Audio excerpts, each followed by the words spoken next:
As we begin to look at the skeletal system, there are a few general things we need to talk about.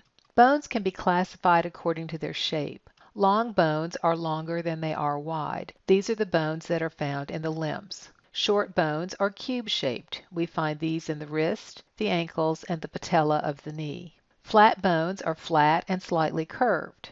We find these in the skull and in the rib cage. And then irregular bones are just odd-shaped. They sort of defy a classification. These are the vertebra and the pelvic bones. Short bones, irregular bones, and flat bones are all spongy bone centers with a thin shell of compact bone around them. Long bones have a little more structure. Bones are not perfectly smooth. They have projections, depressions, holes, and grooves. These are the bone markings. Many of these bone markings are projections from muscle and ligament attachment. We have things like lines, a thin ridge of bone that can be an attachment point. A crest is a much thicker, more prominent crest of bone. We have spines, which are pointy little projections. Tuberosities, usually roughened projections that are sort of flat. A trochanter, a more prominent projection, again a little on the rough side. An epicondyle will be on the edge of the bone. We're going to find out shortly this is a condyle, so this is to the side of the condyle. And then we have tubercles, not quite as big as trochanters, a little larger than tuberosities, but projections, again, roughened spaces that allow for muscle and ligament attachment. A process is sort of a point on a bone. Some markings are for joint formation. For example, a facet is a depression in a bone so another bone can nestle in there. A ramus is a bar-like piece of bone that stretches out so it can connect with another bone. A head is a rounded area on the bone that will fit into a depression on another bone. And a condyle is a smooth knuckle-shaped sort of bone that will fit into a depression on another bone. A fossa is a rather deep depression other bones can fit into. Some depressions and openings allow nerves and blood vessels to either travel along the edge of the bone or go through the bone. A notch is a slight depression where a blood vessel can come close to a joint. A fissure is a slit-like opening that will allow nerve tissue and blood vessels to come through. A foramen is a hole. Foramen is singular, foramina is plural. And grooves are simply shallow trough-like structures on bones where blood vessels or nerves may travel along the shaft of a bone.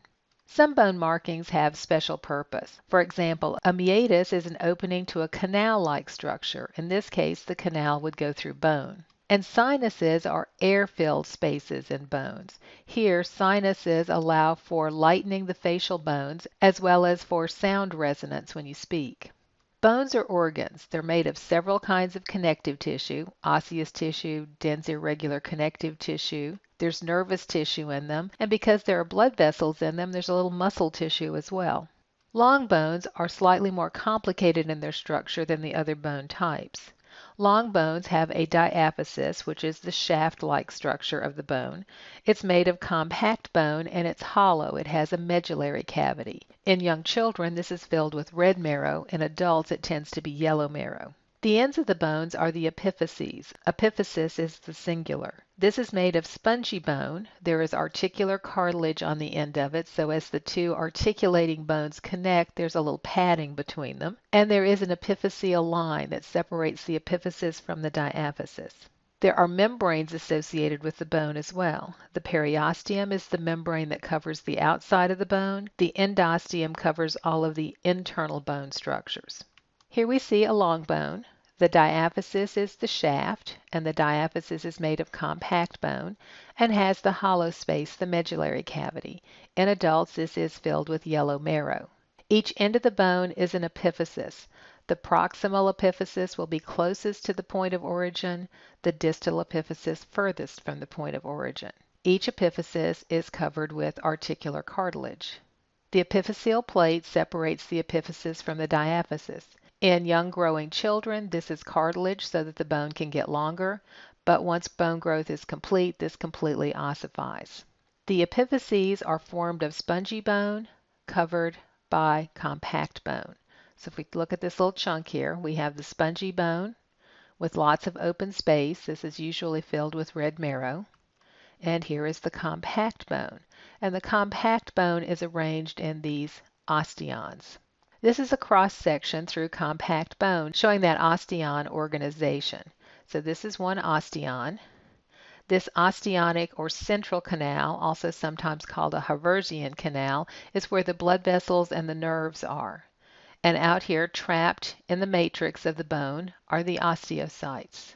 Because the bone matrix is pretty hard, it has those calcium salts in it.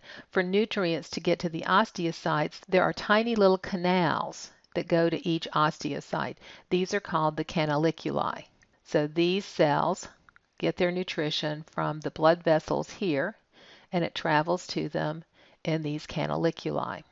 Here is a model showing an osteon. These are the osteocytes. These are the canaliculi. And here is the central or Haversian canal. The skeleton also has cartilage associated with it. Cartilage is mostly water. This is what gives it the resiliency we see in cartilage. Cartilage does not have its own blood supply, nor does it have its own nerve supply. It is surrounded by a perichondrium. There is a blood supply to the perichondrium, so the chondrocytes, which are trapped in the matrix in those little hollow spaces called lacuna, can get their nourishment from the blood that comes to the perichondrium. There are three types of skeletal cartilage.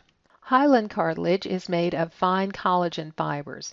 These fibers do not stain, they're in the matrix, and that is why this cartilage appears glassy. This cartilage has lots of flexibility and resilience, and it's found on the bone ends. It's the cartilage that holds the ribs to the sternum. It's also the cartilage found in your nose, and it's the cartilage that holds your trachea open.